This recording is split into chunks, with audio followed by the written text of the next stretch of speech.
Hello students, welcome back to Newton physics. आज हम बायट-सावर्ट law के ऊपर कुछ प्रॉब्लम सॉल्व करेंगे।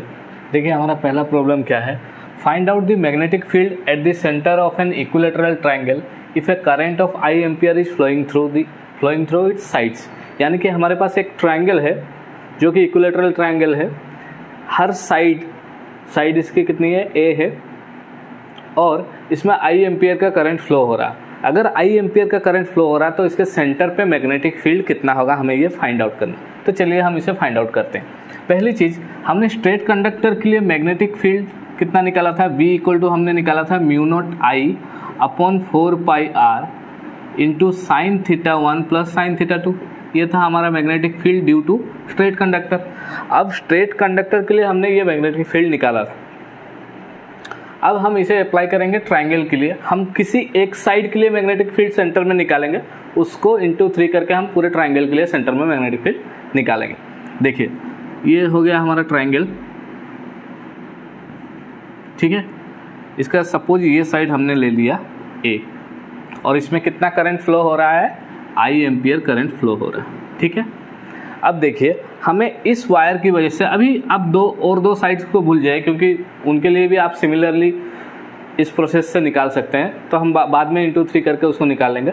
अभी हमारे लिए ज़रूरी है, ये एक फाइनाइट वायर है, इसके लिए यहाँ पर मैग्नेटिक फील्ड कितना होगा हमें फाइंड आउट करना है। तो सबसे पहली चीज़ इस फॉर्मूला में हमें क्या क्या चाहिए। देखिए यहाँ पर म्यू नॉट I और 4π कॉन्स्टेंट है, थीटा 1 थीटा 2 चाहिए, और हमें क्या चाहिए, R चाहिए। यानी कि इस पॉइंट से इस वायर के ऊपर परपेंडिकुलर डिस्टेंस कितना होगा, ये हमें फाइंड आउट करना है। यानी कि ये जो डिस्टेंस है जिसे मैं डॉटेड लाइन से दिखा रहा हूँ, इस डिस्टेंस को हमें फाइंड आउट करना है, ठीक है। दूसरी चीज़ क्या है, थीटा 1 और थीटा 2। आपको याद होगा जब हम स्ट्रेट कंडक्टर हमने एक्सप्लेन किया था तब क्या था, ये एक स्ट्रेट कंडक्टर है सपोज AB, और इस पॉइंट पर अगर हम मैग्नेटिक फील्ड निकालने जा रहे हैं तो इस पॉइंट से इसके एक एंड को ज्वाइन करते हैं, और इस पॉइंट से फिर हम क्या करते हैं, इसके दूसरे एंड को भी ज्वाइन करते हैं। और ये जितना एंगल सबटेंड करता है ये परपेंडिकुलर लाइन के प्रति, ये एंगल जो हो गया आपका, उसे हम कहते हैं थीटा 1, और इसको हम क्या कहते हैं, थीटा 2। तो दोनों एंड्स से हमें क्या करना है, इस पॉइंट को ज्वाइन करना है, ठीक है। तो अब देखिए अगर ये हमारा पॉइंट P है, यहाँ से हम इस पॉइंट को ज्वाइन करेंगे, और अगेन दूसरे एंड को भी इस पॉइंट से ज्वाइन करेंगे, ठीक है। अब आपको पता है इक्विलैटरल ट्रायंगल में ये पूरा एंगल कितना होता है, 60 डिग्री। यानी कि ये जो आधा एंगल होगा वो आपका कितना आ जाएगा, 30 डिग्री। यहाँ भी कितना हो जाएगा, 30 डिग्री, ठीक है। इस पॉइंट का एक नाम दे देते हैं, सपोज ये हमने दे दिया Q और इसे हमने दे दिया R, ठीक है। R नहीं, इसे आप दे दीजिए S, PQS, ठीक है। R हमने यहाँ भी लिया है, तो कन्फ्यूजन को अवॉइड करने के लिए हमने वहाँ पर S लिया है, ठीक है। अब देखिए ये जो ट्रायंगल बना PQS, यहाँ पर देखिए आप, ये एंगल 30 है, ये कितना है, 90 है, तो ये कितना हो जाएगा, 60, ठीक है। अब हमें क्या चाहिए, PQ, ठीक है। PQ ही हमारा R के बराबर है, तो हमें PQ चाहिए। थीटा 1 थीटा 2 कितना होंगे, आपको ये थीटा 1 था, ये थीटा 2 था, तो ये अगर 60 है, ये भी कितना हो जाएगा, 60। तो इससे हम क्या जान रहे हैं कि थीटा 1 हमारा 60 डिग्री होगा, और थीटा 2 भी हमारा कितना होगा, 60 डिग्री होगा। थीटा 1 थीटा 2 मिल गया। अब हमें सिर्फ R को फाइंड आउट करना है, ठीक है। तो R के लिए हम क्या लिखेंगे, in triangle PQS tan 30 degree, tan 30 degree कितना होगा, PQS में tan 30 डिग्री हम लिखेंगे, which would be equal to PQ by QS। कितने का इक्वल होगा, PQ by QS। तो देखिए हमें PQ ही चाहिए, ये R हो गया।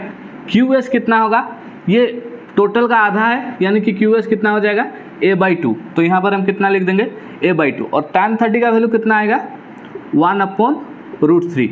कितना आएगा, 1/√3।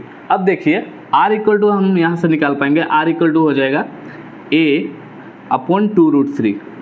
कितना हो जाएगा, A/2√3, ठीक है। R हमें मिल गया, थीटा 1 थीटा 2 मिल गया। अब हम सिंपली इसे पुट करेंगे और B का मैग्नीट्यूड निकालेंगे, ठीक है। देखिए अब हम इसे पुट करते हैं। आप यहाँ तक वीडियो पॉज करके यहाँ तक लिख लीजिए, उसके बाद हम देखेंगे नेक्स्ट पुट करेंगे।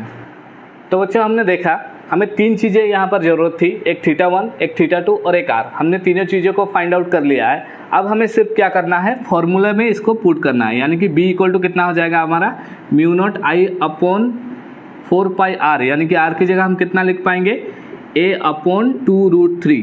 ठीक है, उसके बाद ये कितना हो जाएगा sin θ1 यानी sin 60 plus again sin θ2 again sin 60।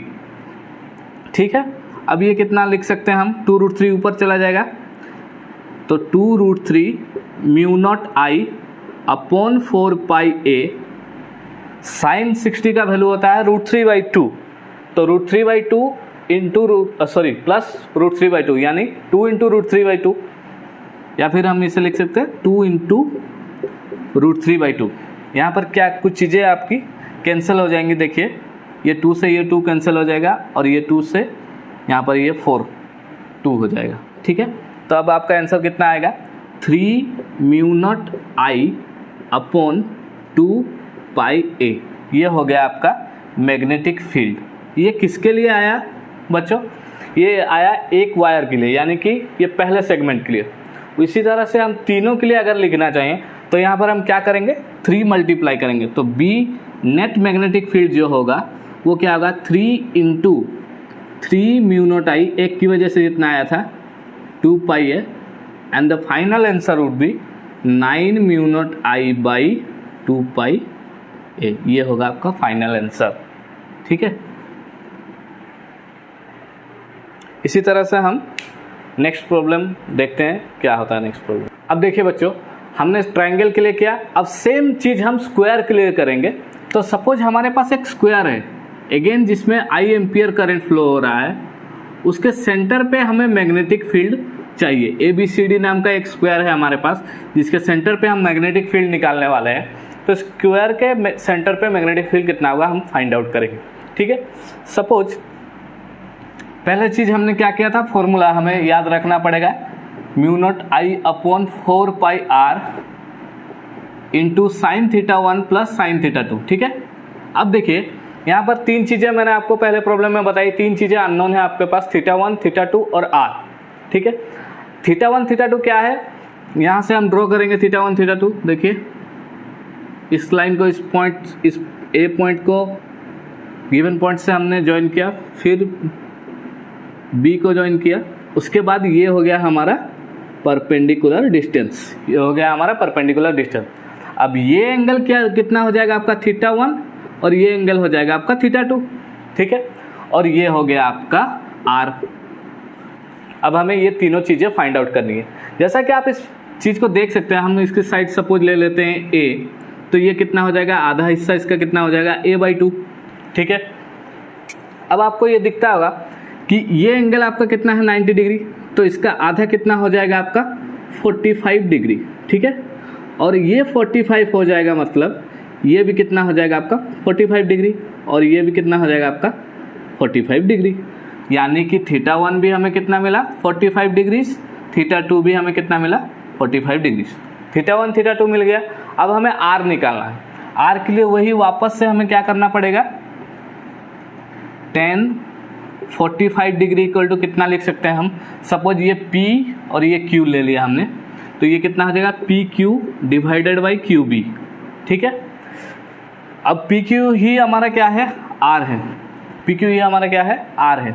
R divided by कितना लिख देंगे हम a/2, tan 45 का वैल्यू कितना होता है 1, तो ये R इक्वल टू कितना हो जाएगा हमारा a/2। R हमें मिल गया, θ1 θ2 हमें फाइंड आउट किया।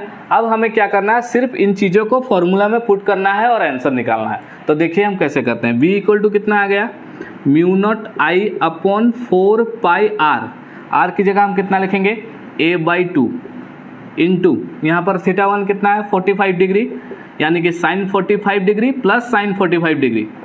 ठीक है, तो ये कितना आ जाएगा आपका μ0I/2πa, μ0I/2πa sin 45 कितना होता है 1/√2, यानी कि 1/√2 प्लस 1/√2।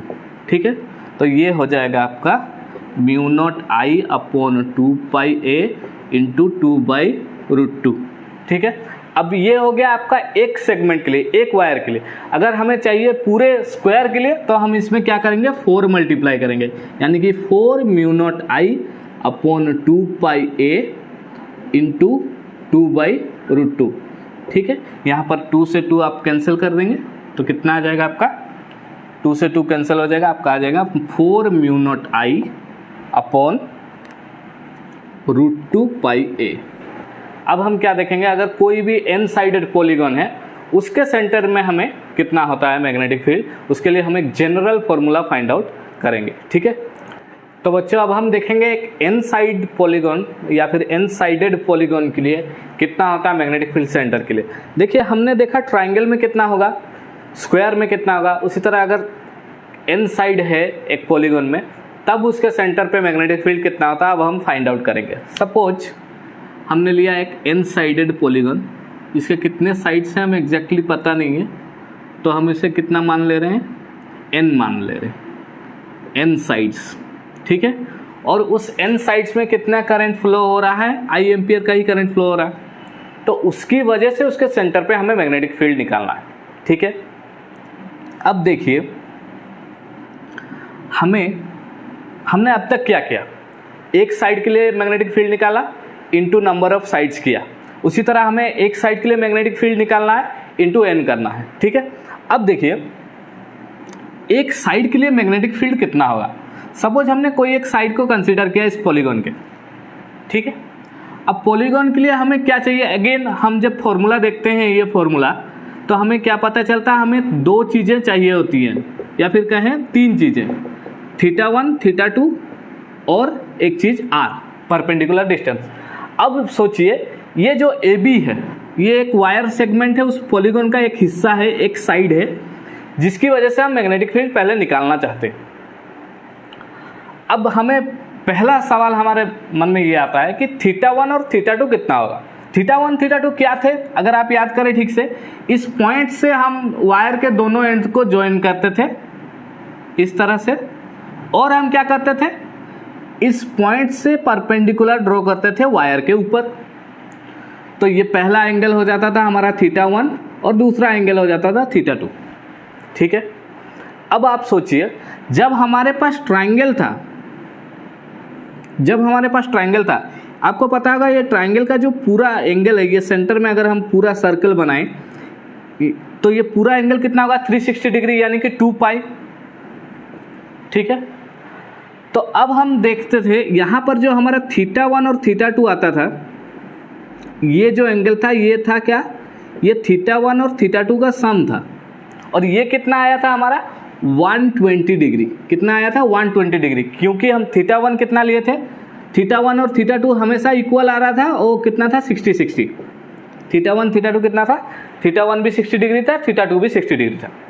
तो अगर आप देखें ये जो सेंटर का एंगल है, ये टोटल एंगल अगर मैं आपसे पूछूं, ये अगर टोटल एंगल आपसे पूछा जाए, ये टोटल एंगल कितना होगा, तो ये कितना होगा, पूरा एंगल हमारे पता है सर्कल का कितना होता है 2 पाई, और डिवाइडेड बाय क्या करेंगे हम, नंबर ऑफ साइड्स।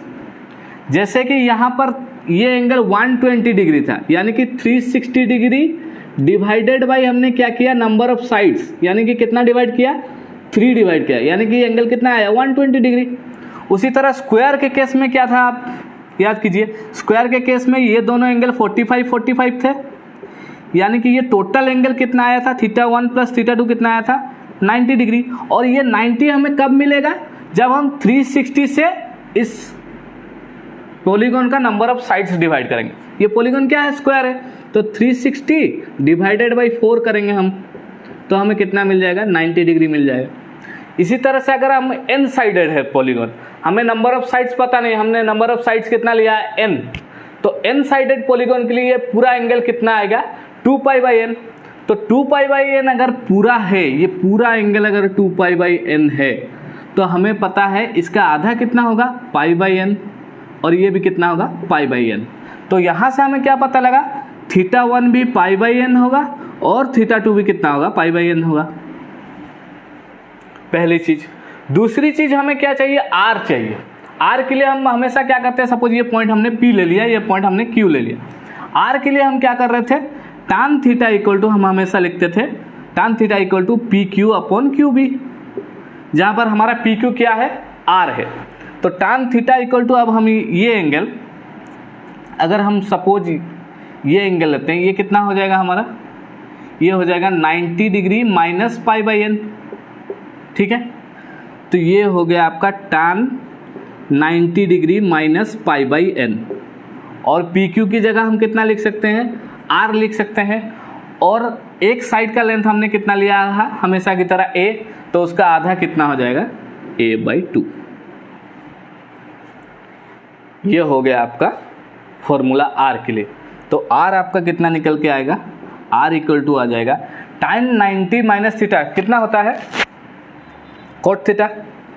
तो ये हम लिख पाएंगे r इक्वल टू लिख पाएंगे a/2 cot pi by n, a/2 cot pi by n, ये हम लिख पाएंगे। अब हम r मिल गया हमें, θ1 θ2 हमने निकाला। अब हमें क्या करना है, इस चीज़ को इस फॉर्मूले में पुट करना है। तो देखिए हम इसे इस फॉर्मूले में अगर पुट करेंगे क्या होगा हमारा आंसर, देखिए। तो b इक्वल टू हम कितना लिख सकते हैं, mu naught I upon 4 pi r, r की जगह कितना है, a/2 cot pi by n, a/2 cot pi by n. यहाँ पर θ1 कितना है, pi by n, sine pi by n plus again sine pi by n, ठीक है। अब ये कितना आ जाएगा आपका, ये कैंसिल हो जाएगा, तो ये कितना हो जाएगा, mu naught I upon 2 pi a into cot pi by n, और ये ऊपर हम लिख सकते हैं 2 साइन पाई बाई एन, और ये 2 से 2 फिर हम कैंसिल कर सकते हैं, और ये कोट को ऊपर लिखेंगे तो हम कितना आ जाएगा हमारा, mu naught I upon pi a sine pi by N tan pi by N. ये हमने निकाला पॉलीगॉन के किसी एक साइड के लिए। अगर ये पॉलीगॉन में n साइड्स है तो हमें क्या करना है, सिंपली n मल्टीप्लाई करना है। तो ये आंसर फाइनल हमारा कितना आ जाएगा, n mu naught I upon pi by N, mu naught I upon pi है sine pi by N tan pi by N. ये हो गया हमारा आंसर, ठीक है। ये हो गया आपका जनरल फॉर्मूला। अब आप क्या कर सकते हैं, आप पीछे ट्रायंगल को वेरीफाई कर सकते हैं n की जगह 3 लेकर, और स्क्वायर को वेरीफाई कर सकते हैं n की जगह 4 लेकर। वो दोनों आप चेक कीजिएगा, आंसर जो आया वो आपका सेम आएगा, ठीक है। अब हमारे पास एक इस तरह का अरेंजमेंट है जहाँ पर 2 सेमी सर्कल्स जोड़े गए हैं इस तरह के अरेंजमेंट से। एक सेमी सर्कल का रेडियस कितना है a, और एक सेमी सर्कल का रेडियस कितना है b, और उन दोनों के सेंटर पे हमें मैग्नेटिक फील्ड निकालना है। तो हम कैसे करेंगे इस अरेंजमेंट के लिए, पहली चीज़, इस पूरे सेटअप को हम 4 हिस्सों में बांट सकते हैं। सपोज मैंने यहाँ पर a, b, c, d। पहला और बहुत इंपॉर्टेंट पॉइंट यहाँ पर ये है, अगर सपोज हम ए बी सेगमेंट के लिए ओ पॉइंट पे मैग्नेटिक फील्ड निकालना चाहते हैं, ए बी सेगमेंट के लिए ओ पॉइंट पे मैग्नेटिक फील्ड निकालना चाहते हैं, तो हमारे इस प्रॉब्लम में ये कितना आ जाएगा, 0 होगा। क्यों 0 होगा, क्योंकि हम हमेशा जो θ1 θ2 मेजर करते थे पॉइंट से मेजर करते थे, और थीटा जब भी वायर के ऊपर ही पॉइंट रहेगा, यानी कि वायर के लाइन में ही पॉइंट रहेगा, उस केस में θ1 और θ2 दोनों ही कितने होते हैं, 0 होते हैं। और आपको पता है फॉर्मूला में हमारे पास mu naught I upon 4 pi R sine θ1 plus sine θ2 है। तो साइन 0 का वैल्यू कितना होता है, 0। अगेन θ1 की जगह भी 0 है, θ2 की जगह भी 0 है, तो ये दोनों 0 हो जाएंगे। तो मैग्नेटिक फील्ड एक वायर के ऊपर या फिर वायर के एक्सिस पर कहीं भी 0 होगा। तो ए बी के लिए अगर यहाँ पर मैग्नेटिक फील्ड 0 है, उसी तरह सी डी के लिए भी मैग्नेटिक फील्ड कितना होगा, 0 होगा। ये हो गया प्रॉब्लम का पहला पार्ट, ये हो गया प्रॉब्लम का पहला पार्ट, जहाँ पर B for A B is 0 and B for C D is also 0। ये दोनों हमने कंसीडर किया या फिर प्रूव किया। चलो, ये तो हो गया पहला पार्ट। दूसरे पार्ट में क्या है, हमारे पास 2 सेमी सर्कल है। आपको मैंने सर्कल के लिए सेंटर पे मैग्नेटिक फील्ड कितना बताया था, mu naught I upon 2r, ये था पूरे सर्कल के लिए। अगर सेमी सर्कल हम ले तो कितना हो जाएगा मैग्नेटिक फील्ड, ठीक इसका आधा हो जाएगा। तो सेमी सर्कल के लिए कितना हो जाएगा, mu naught I by 2r into half, and that is mu naught I upon 4r। ठीक है, ये हो गया सेमी सर्कल के लिए। अब क्या करना है, हमें इन दोनों सेमी सर्कल के लिए मैग्नेटिक फील्ड निकालना है। तो पहले हम निकालेंगे अंदर वाले सेमी सर्कल के लिए जिसका रेडियस a है। तो b फॉर, अच्छा पहले हम अंदर वाले सर्कल के लिए मैग्नेटिक फील्ड निकालना चाहेंगे। तो देखिए, मैग्नेटिक फील्ड निकालने से पहले उसकी उसके डायरेक्शन पे थोड़ा ध्यान दें। राइट हैंड थंब रूल के हिसाब से अगर आपके फिंगर्स शो कर रहे हैं करंट की डायरेक्शन, तो आपका थंब किस की डायरेक्शन शो करेगा, मैग्नेटिक फील्ड का डायरेक्शन शो करेगा। तो अगर फिंगर्स इस तरफ है, थंब किस तरफ जा रहा है, अंदर की ओर, तो बी सी जो हमारा सेमी सर्कल है, बी सी सेमी सर्कल के लिए मैग्नेटिक फील्ड कैसा होगा, इनवर्ड होगा। ये इनवर्ड का साइन है, ठीक है। उसी तरह अगर मैं कहूँ ए डी सेमी सर्कल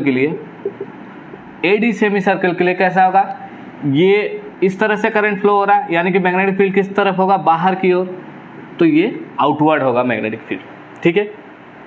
अब देखिए, बी सी सेमी सर्कल के लिए मैग्नेटिक फील्ड हम निकालेंगे। B magnetic field for B C semicircle कितना होगा, mu naught I upon 4r। r की जगह हम कितना लिखेंगे, रेडियस, तो ये कितना हो जाएगा 4a, और ये इसका डायरेक्शन हम साइड में लिखेंगे इनवर्ड। उसी तरह मैग्नेटिक फील्ड वेक्टर साइन के साथ, magnetic field for A D semi circle, वो कितना हो जाएगा, mu naught I upon 4b, और ये कैसे हो जाएगा आपका आउटवर्ड। अब यहाँ पर क्या है, कई किताबों में इनवर्ड को पॉजिटिव लेता है और कई किताबों में आउटवर्ड को पॉजिटिव लेता है। तो हम इनवर्ड को पॉजिटिव मानेंगे और आउटवर्ड को नेगेटिव। तो उस हिसाब से अगर हम बी नेट को लिखें तो कितना आ जाएगा, mu naught I upon 4a, ये हमने पॉजिटिव लिया, और आउटवर्ड को हम क्या लेंगे, नेगेटिव लेंगे, तो ये हो जाएगा mu naught I upon 4b, and the final answer would be mu naught I upon 4 1/a minus 1/b। ये हो गया आपका आंसर, ठीक है, ये हो गया आपका आंसर। तो आपको वीडियो कैसा लगा ज़रूर बताएं कमेंट सेक्शन में, और इस वीडियो को ज़रूर से ज़रूर लाइक करें।